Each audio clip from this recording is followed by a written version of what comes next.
আজকের ভিডিওতে আপনাদের সামনে ইন্ট্রোডিউস করব বিশ্ববিখ্যাত চুদি আল হাসান, চুতি আল হাসান, চাটুকারি আল হাসান, এমপি আল হাসান, সাকিব আল হাসান, জুয়ারি আল হাসান, বিজ্ঞাপন আল হাসান। আর হচ্ছে কতগুলো ট্যাগ এর নামের সাথে যায় সেটা আমি নিজেও জানি না। এই হালার কোহালা, তুই কারে নিয়ে কথা বলছিস? তোর জানে কি মায়া মমতা কি বলতে কিছু নাই? তুই রাস্তাঘাটে বেরোতে পারবি ভিডিও আপলোড দেওয়ার পরে? সংবাদিবদ্ধ সতর্কীকরণ, এই চুতি আল হাসানের যতগুলো চুতিয়া ফ্যান ফলোয়ার আছেন তারা সবাই এখান থেকে চলে যেতে পারেন। আরে আমার পালা, বাংলাদেশের সগলি তো তার ফ্যান। তার ফ্যানেরা যদি ভিডিও না দেখে তাহলে তোর ভিডিও দেখবি কে? আমার ভিডিও কারোর দেখার দরকার নাই, আমার ভিডিও আমি একাই দেখবো তাহলেই চলবে।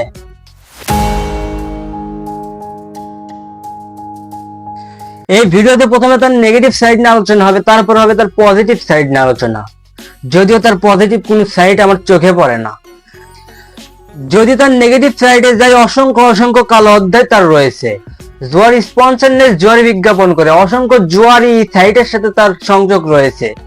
শুধু সাকিব আল হাসানই নয়, এই জুয়ার সাথে জড়িত আছে বাংলাদেশের অহরহ celebrity. My life, my rules. My style, my attitude. You love me or hate me, I don't care. But don't play with me. Crore crore মানুষ এই সাকিব আল হাসানের আইডল মানে, তারপরেও সে যদি জুয়ার সাইট স্পন্সর করে তাহলে বুঝুন যে কত টাকা খায় এই জুয়ার স্পন্সর করে।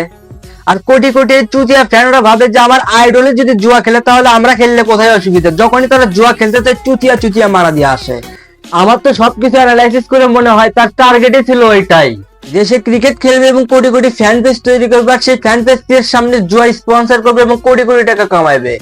সে ক্রিকেট নিয়ে যত না সমালোচনার মুখে পড়ছে, তার সাথে তার ব্যক্তিগত জীবন নিয়ে বেশি সমালোচনার মুখে পড়ছে।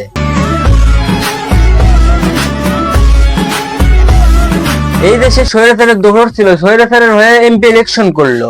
এই যে 24-এর আন্দোলনের মধ্যে কত মানুষ মারছে এই স্বৈরাচার, সে স্বৈরাচারের পক্ষের দালাল ছিল।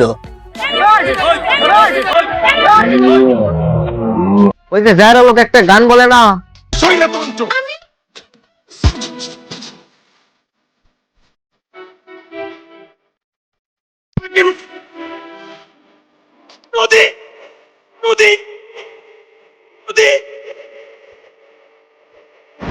বাংলাদেশের দণ্ডবিধি অনুযায়ী তার দোষ বা অপরাধগুলোকে অ্যানালাইসিস করা হয়, লিস্ট করা হয়, দেখা যাবে সে দেশে আর আসা তো দূরে থাকতে, দেশে আর মাত্র জেলখানা 100 বছর থাকা লাগবে।